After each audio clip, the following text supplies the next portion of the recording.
నాయకుల ఆకాంక్షలు పొలవద్ది వాళ్ళ కోసం చేశారో ఈరోజు ప్రజలందరూ కూడా అవుతున్నారు. కాబట్టి ప్రజల ఆకాంక్షను కూడా నువ్వు దృష్టిలో పెట్టుకొని ఈ సమస్యను పరిష్కారం చేయాల్సినటువంటి బాధ్యత చంద్రబాబు నాయుడు గారు మీరందరూ కూడా నేను తెలియజేస్తా ఉన్నా. కాబట్టి ఈరోజు ఈ 5 నియోజకవర్గాల నుంచి వచ్చేటువంటి డిమాండ్ను చంద్రబాబు నాయుడు గారు ఖచ్చితంగా నిర్ణయం చేయాలి. దానికి తగినట్టుగా నిర్ణయం తీసుకోవాలి.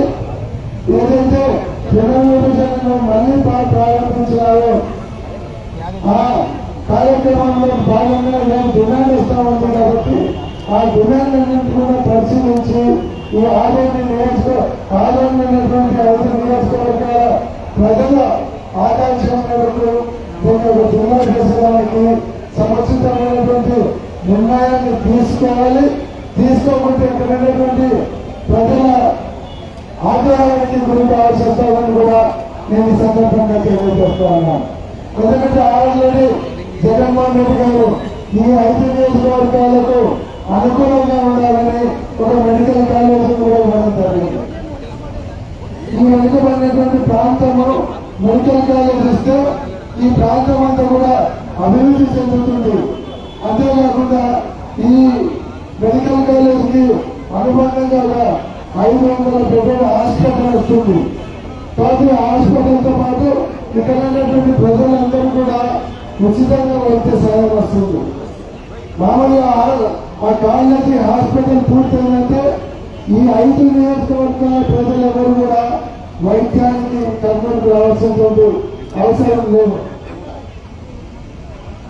ఈ 5 నియోజకవర్గాల ప్రజలు ట్రీట్మెంట్ కోసం కానీ వైద్యానికి కోసం కానీ రావాల్సిన అవసరం లేదు. కర్నూలు ఎటువంటి హాస్పిటల్ ఉందో అటువంటి హాస్పిటల్ ఆరోగ్యంగా వస్తారు.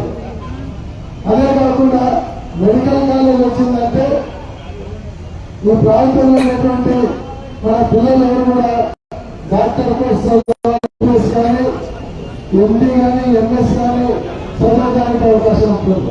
అటువంటి మెడికల్ కాలేజ్ ఈరోజు నాశనం లేపి ఈరోజు మంత్రిమూలం నిర్మించారు.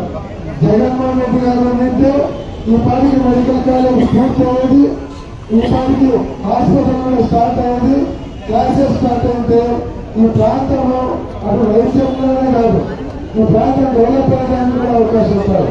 ఎందుకంటే వేల మంది ఇక్కడికి చదువుకోవడానికి వస్తారు, వాళ్ళ టీచర్ వస్తారు. కాబట్టి ఇటువంటి అవకాశాన్ని చంద్రబాబు నాయుడు గారు నాశనం లేకుండా కాక